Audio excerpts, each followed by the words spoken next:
बातमीचे प्रायोजक आहेत हरिओम सुपरमार्केट। किराणा मालाची यादी व्हॉट्सॲपवर स्वीकारली जाईल। WhatsApp number 7447407077। कळवण शहरात फ्री होम डिलिव्हरी, मनासारखं सारं काही एकाच ठिकाणी। हरिओम supermarket, main road, Kalwan.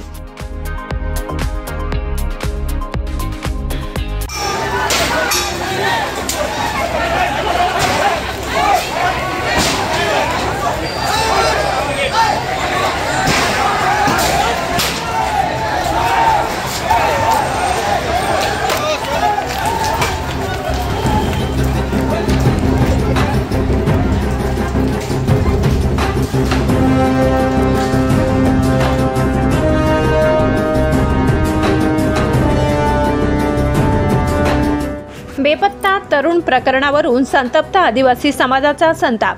Police ठाण्यावर दगडफेक, पत्रकार जखमी।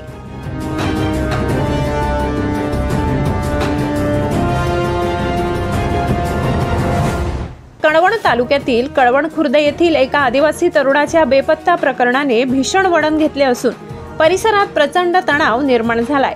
आदिवासी समाजाच्या शेकडो नागरिकांनी शनिवारी कळवण पोलीस ठाण्यावर जोरदार दगडफेक केली। या दगडफेकीत मराठी केसरी न्यूजचे मुख्य संपादक पत्रकार दीपक सोनवणे जखमी झाले असून पोलीस ठाण्याचेही मोठे नुकसान झाले आहे।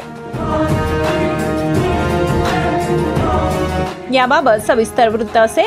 कळवण खुर्द गावातील विठोबा गुलाब पवार हा तरुण दिनांक 3 ऑक्टोबर शुक्रवारी सकाळी 11 वाजेपासून बेपत्ता आहे।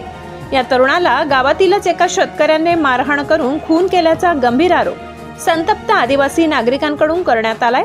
या प्रकरणात पोलिसांनी योग्य ती कारवाई केली नाही अशी भावना समाजामध्ये पसरली असून याच्या निषेधार्थ शुक्रवारी रात्री 10 वाजेपासून कळवण पोलीस ठाण्याच्या बाहेर रस्त्यावर बसून होते। त्यामुळे जवळपास 16 तास वाहतूक ठप्प झाल्याने परिसरातील जनजीवन विस्कळीत झाले होते। परिस्थिती हाताबाहेर जात असल्याचे लक्षात येताच अतिरिक्त पोलीस फौजफाटा तातडीने बोलावण्यात आलाय। आज शनिवारी सकाळी आदिवासी नागरिकांनी पोलीस ठाण्यासमोर रस्त्यावर ठिय्या मांडत आरोपींवर तातडीने गुन्हा दाखल करण्याची मागणी केली।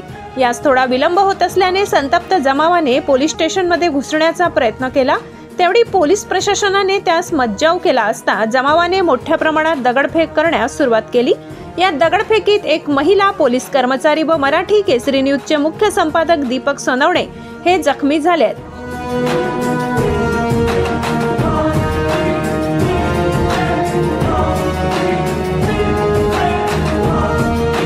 तसेच एक पोलीस गाडीच्या काचा फोडण्यात आल्या। यामुळे काही काळ तणावाचे वातावरण पसरले होते।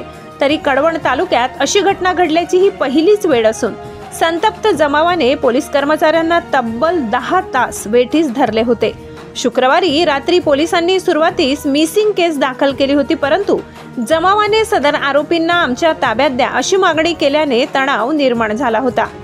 आज सकाळपासून संतप्त नागरिकांनी अॅट्रॉसिटी कायद्यान्वये गुन्हा दाखल करण्याची तसेच अपहरणाचा गुन्हा नोंदविण्याची मागणी केली होती।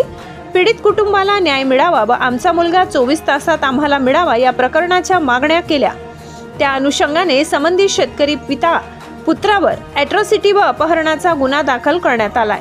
या घटनेनंतर संपूर्ण कळवण तालुक्यात चर्चांना उधाण आले असून प्रशासनाकडून या प्रकरणाला गांभीर्याने घेतले जात असून पुढील तपास पोलीस उपअधीक्षक किरण कुमार सूर्यवंशी यांचे मार्गदर्शनाखाली पोलीस निरीक्षक खगेंद्र टेंभेकर करीत आहेत।